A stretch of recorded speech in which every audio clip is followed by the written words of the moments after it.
大家好，欢迎来到时事聚焦，我是美玲。最近，中国与印尼关系有了大的动作。4月21号与22号，印尼的国防部长沙夫里和外交部长苏迪约诺访问了北京。咱们来看一下谁出来接待了他们。是中共的副主席韩正、外长王毅、国防部长董军，还有军委的副主席张又侠都出面了。但是诡异的是，挂着军委主席头衔的习近平却完全没有露面，这点引起不少人的猜测。习为什么会缺席？这个事儿耐人寻味。我们先来回顾一下几场会晤。22号，张又侠会见印尼国防部长沙夫里。就在同一天，董军与沙夫里举行了正式的会谈。而21号，韩正会见印尼外交部长苏迪约诺。王毅和董军还有印尼的外长、防长一起主持了印尼2+2的机制首次会议。那么问题就来了，这么重要的外交会议加军事活动，习近平竟然一次都没有现身，这可不是他的风格。那么按理说呢，外交事务他可是很爱露脸的，而且呢还不太愿意被别人抢风头。那么这一次怎么就突然间隐身了？在美国的时政评论人陈破空就分析了有2种的可能性。这第一种就是习近平病倒了，他说习以前每次出访回来常常会神隐一阵子，而这次东南亚之行本想是利用地区的贸易突破川普设置的关税墙，结果呢没有想到川普玩的是对等关税，中方商品根本没有办法绕道突围，计划失败了，再加上压力山大，搞不好习是气得病上加病，只能是躲起来休养。但是更惊人的猜测也来了，这第2种可能性呢，是习其实已经被架空，甚至是半软禁了。陈破空说呢，自从去年的3中全会之后，习近平就慢慢的呈现出退居2线的趋势，军权、人事权都逐步的转交给别人。现在很多决策已经都不是由他来拍板了。比如就像是这次印尼的来访，军方是张又侠主导接待的，董军虽然是国防部长，但他连军委委员都不是。说白了就是虚职，真正能够代表拍板的又是张又侠，这已经很明显了，军权已经不在习手上了。我们再来说说宗组部的换人，胡锦涛的人石泰峰上位，习近平亲信李干杰被调走，权力重心明显在向胡派在倾斜。更有意思的是，习夫人彭丽媛的老熟人张建春也出事了，这背后是不是也透露着某种清洗的信号？而且还不仅如此，贸易谈判代表也换了人，原来是习的人王受文，现在换成了李克强派系的李成钢。这位还是北大法律系出身的学者型人物，和李克强有学术渊源。那么问题又来了，如果这些分析属实的话，习近平是不是真的要提前交棒了，甚至已经是名存实亡？台湾学者沈明世也指出，这次由张又侠出面接待印尼的防长，几乎就是在公开的昭告，现在军权归张了，习只是挂名的军委主席。那说到这儿呢，我就想到一件事，大家还记得吗？这么多年来，很多的预言，包括一些老一辈的异议人士，甚至是民间流传的说法，都提到过，习近平可能是中共最后一代的领导人。其实说实话，以前我听到这句话的时候呢，我也觉得有点戏剧性。但现在回过头来看，这句话真的是越来越像在应验了。因为我们看得很清楚，中共这个体制已经是撑不住了。说白了，现在这个政权就像是一个外表还亮着灯，但地基已经下沉的高楼，看起来还能够撑一下，其实里面早已经就撑不住了。军权、党权、外交权、经济主导权全都在慢慢的移动，但不是往习这边集中，而是四散分裂。像这种状况，历史上很多政权灭亡前都是这个节奏。所以我个人认为，未来不管是中共内部怎么来粉饰太平，这个政权的信用已经是彻底破产了。不光是国际不信他，连他自己的人都已经不相信了。人民早就厌倦，官员内部也是心知肚明。你就说一个体制，它没有了外部的支持，没有了内部的信任，还能够撑多久？所以我想告诉大家，中共这个政权真的是走到头了。他现在这种表面撑住，里面崩塌的状况是无法逆转的。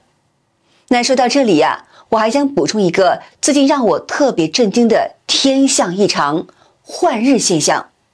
大家知道吗？就在这个月，广西梧州出现了7个太阳。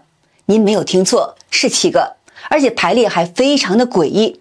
这不是第一次，就在去年四川成都也同样出现过的7日同天。但是这一次呢，排列的更奇特，亮度层次分明。有观众拍下来后放到网上，引起了一片惊叹。我们来看看当时的状况。一位爸爸在家照顾孩子，随手把手机对着窗外给拍了一下，结果整个天空中竟然出现了7个光点，其中一个最亮的是正中央的太阳，旁边左右对称的排列了6个光环状的太阳，呈现出331的布局，看起来就像天上开了一个盛会一样。而且这段影片的原 PO 是一个平时只发自己小婴儿日常的账号，平常内容一点也不追热点，不博眼球，就这么一条视频让他给爆了出来。这代表着什么？代表这不是造假，不是 AI 的，不是做特效的，是他亲眼看见的现象。有网友就说了，这可能是窗玻璃反射。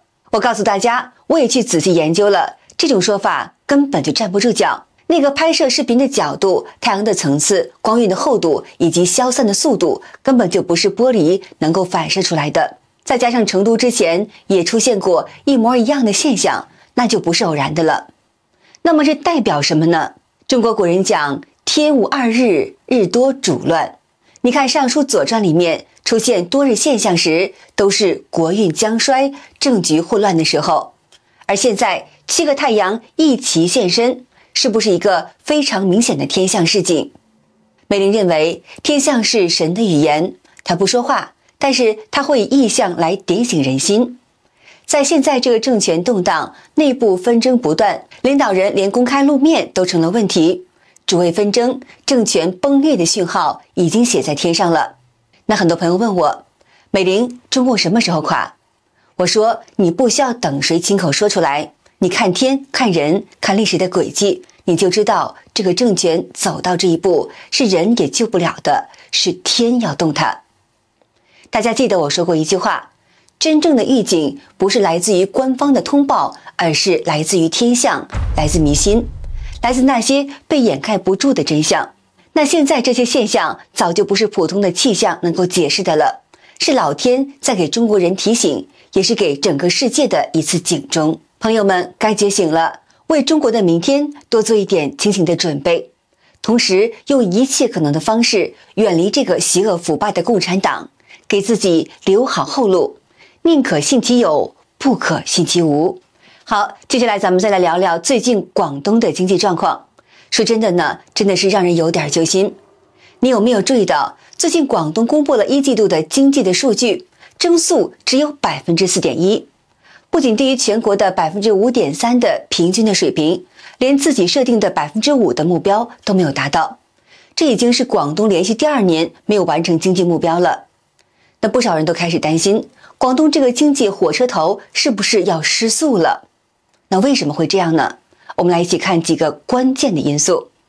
首先就是最明显的拖后腿选手房地产。有数据显示，1季度广东的固定资产投资比去年还下降了 6.2%， 房地产开发投资更是掉了 15.2%。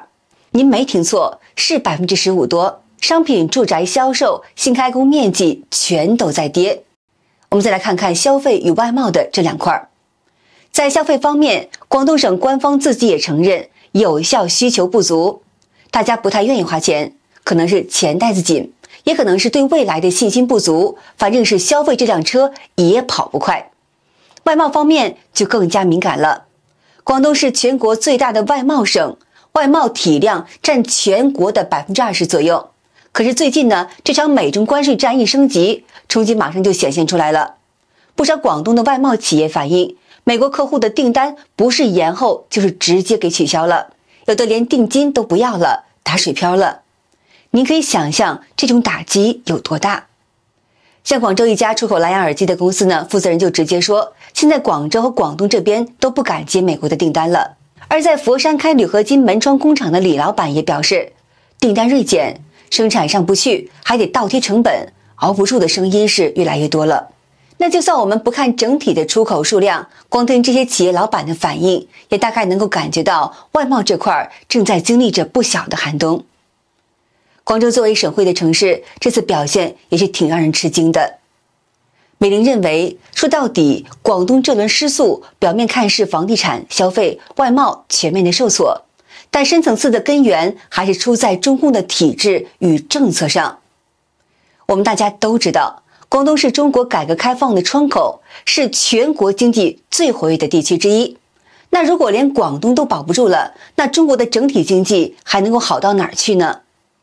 最让人痛心的就是，眼看经济下行，压力巨大，中共却没有真正的解决问题的诚意，反而在对内加压，对外硬抗。以美中贸易战为例呢，美国一加税，中共就打嘴炮，说什么宁可让人民吃草，也不向美帝低头。结果呢，不是中共的高官在吃草，是广大的普通老百姓企业倒了，饭碗没了，房子卖不出去，贷款还不上，连孩子学费都成了问题，人民真的是在吃草了。你说现在广东的企业不敢接美国订单，外贸寒冬比任何时候都要冷，根本不是简单的经济问题，这是中共战狼路线直接的后果。本来谈判就能够解决的事儿，非要拉高调门，搞政治表演，还要营造出一种全民抗美的假象，说白了是拿老百姓当炮灰。而更荒唐的就是，哪怕经济增长已经这么差了，中共还不允许媒体、学者公开说真话，一切宣传都在营造着经济回暖、充满信心的幻觉。但现实就是，房子卖不掉，工厂接不到订单，年轻人毕业即失业，这才是中国今天真实的写照。好的，今天节目就到这儿了。如果你喜欢我们的节目，请您记得点赞、订阅、留言，告诉我们你的看法。我是美玲，我们下期见。